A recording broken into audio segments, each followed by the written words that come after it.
ये कहानी है कालूपुर नामक गांव की, जहां दो भाई रत्न और सचिन रहते थे।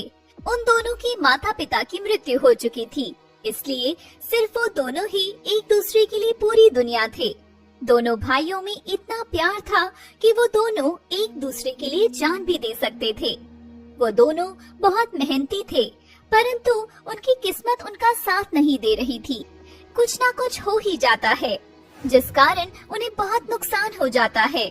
फिर वो दोनों सेठ से पैसे उधार लेते हैं और बहुत सोच विचार करके दोनों फिर खेती बाड़ी में मेहनत करते हैं।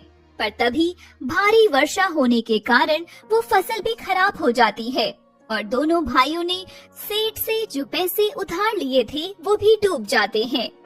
फिर कुछ दिन बाद सेठ अपने पैसे लेने उन दोनों के घर आता है। सचिन, ओ भाई रत्न, कहाँ हो दोनों? सेठ की आवाज सुनकर सचिन बाहर आ जाता है। हाँ सेठ जी, बताइए क्या हुआ? होना क्या है? मेरे पैसे अभी तक तुम दोनों भाइयों ने लौटाए नहीं, इस कारण मुझे तुम्हारे घर तक आना पड़ा। आप तो जानते हैं सेठ जी, बारिश की वजह से हमारी फसल खराब हो गई। कुछ समय और दे दो मुझे, मैं आपके सारे पैसे दे दूंगा। मुझे कुछ नहीं पता, आज मुझे मेरे पैसे वापस चाहिए। सेठ सचिन को धक्का देकर घर से बाहर ले आता है और गांव वालों को इकट्ठा कर लेता है।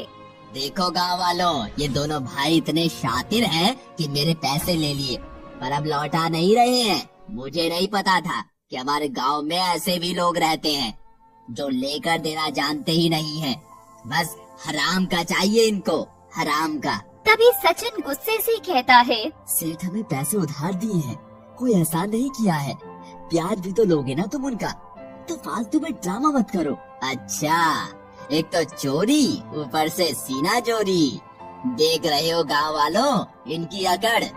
सेठ गांव वालों के सामने सचिन की बहुत बेइज्जती करते हैं। तभी वहाँ रत्न आ जाता है और सेठ के सामने हाथ जोड़कर कहता है, सेठ जी, मैं अपने भाई की तरफ से हाथ जोड़कर आपसे माफी मांगता हूँ और प्लीज मुझे कुछ और समय दे दो। माफी तू क्यों मांग रहा है? जो जुबान चला रहा था वही मांगेगा।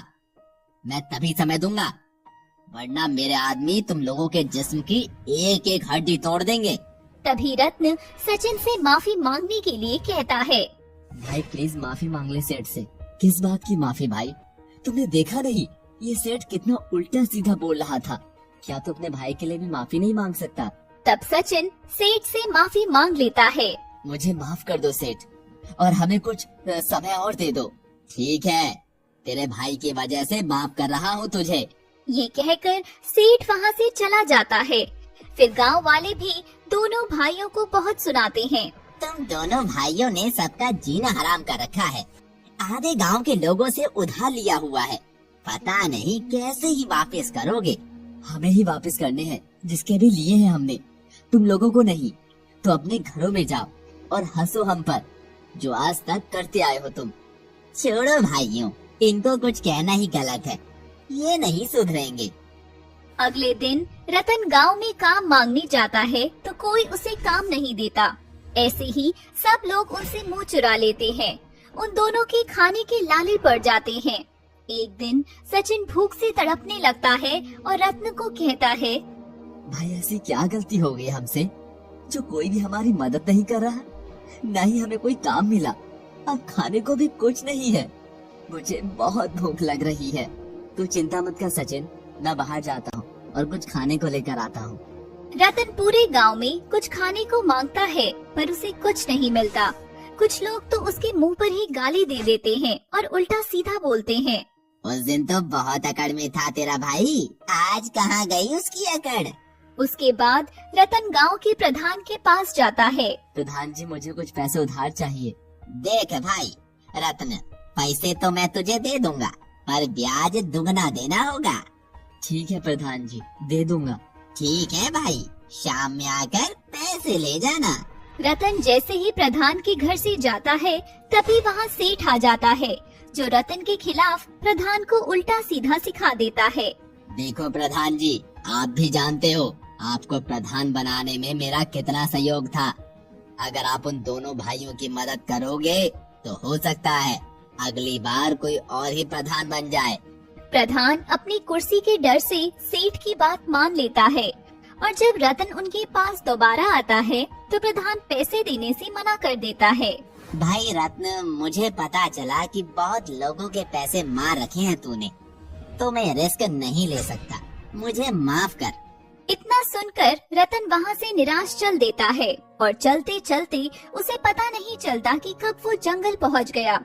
वहाँ पहुँचकर उसकी नजर एक अमरूद के पेड़ पर पड़ती है जिस पर बहुत पके पके अमरूद लगे थे। तभी रतन अपने मन में कहता है, वाह अमरूद, इससे तो मेरे भाई की भूख मिट जाएगी। साथ ही इतने सारे हैं कि हम दोनों बहुत दिनों तक इनसे ही गुजारा कर लेंगे। रतन जल्दी से अमरूद तोड़कर अपने रुमाल में रख लेता है। तभी वहाँ एक गाड़ी आ जाती है जो रतन के पास आकर रुक जाती है, जिसमें से एक आदमी उतरकर रतन को कहता है, ये अमरूद कितने के दिए? साहब, ये अमरूद बिकाऊ नहीं है। अच्छा, बहुत अच्छे होंगे ये अमरूद, इसीलिए तुम मना कर रहे हो। मेरी बेटी को ये बहुत पसंद है और इसकी खुशी के लिए मैं इसके दुगने पैसे तुम्हें दे सकता हूँ। रतन मन में सोच ही रहा होता है कि वो आदमी रतन को 500 का नोट दे देता है। फिर रतन को भी लालच आ जाता है और वो अपने तोड़े हुए अमरूद उसे दे देता है और उन पैसों से अपने भाई के लिए खाना और घर का सामान लेकर चला जाता है। फिर सचिन इतना सारा सामान देखकर उससे पूछता है। रतन उसे सारी घटना बता देता है। फिर अगले दिन दोनों भाई फिर से उसी जंगल में जाते हैं और उस अमरूद के पेड़ से फल तोड़कर बेचने लगते हैं। उनका काम सही चलने लगता है तो कुछ समय बाद वो सबके पैसे वापस कर देते हैं। साथ ही अमरूद का बगीचा खरीद लेते हैं और देखते ही देखते वो बहुत अमीर हो जाते हैं और अमरूद के एक पेड़ की वजह से आज हजारों अमरूद के पेड़ के मालिक बन जाते हैं। ये बात सेठ को हजम नहीं होती और वो भी सोचता है कि वो भी उनकी तरह अमरूद का व्यापार करेगा। फिर कुछ दिनों बाद वो भी व्यापार शुरू कर देता है, पर खुद देखभाल नहीं करता था। अपने नौकरों पर सारा काम छोड़ देता है और नौकरों की लापरवाही से उसके पेड़ पर अच्छे अमरूद नहीं आते या आते भी हैं तो मीठे नहीं होते, जिस कारण उसे बहुत नुकसान हो जाता है। फिर सेठ दोनों भाइयों के पास जाता है। मैंने भी तुम दोनों की तरह व्यापार किया, परंतु मुझे इतना नुकसान हो गया, लेकिन तुम दोनों दिन पर दिन तरक्की करते जा रहे हो। वो इसीलिए सेठ, क्योंकि हम दोनों अपने अमरूद के व्यापार की देखभाल खुद करते हैं और तुमने अपने नौकरों पर छोड़ दिया है। जब तक इंसान खुद मेहनत नहीं करता तब तक फल की उम्मीद कैसे कर सकता है। मुझे माफ कर दो तुम दोनों, मैंने बहुत गलत किया तुम दोनों के साथ।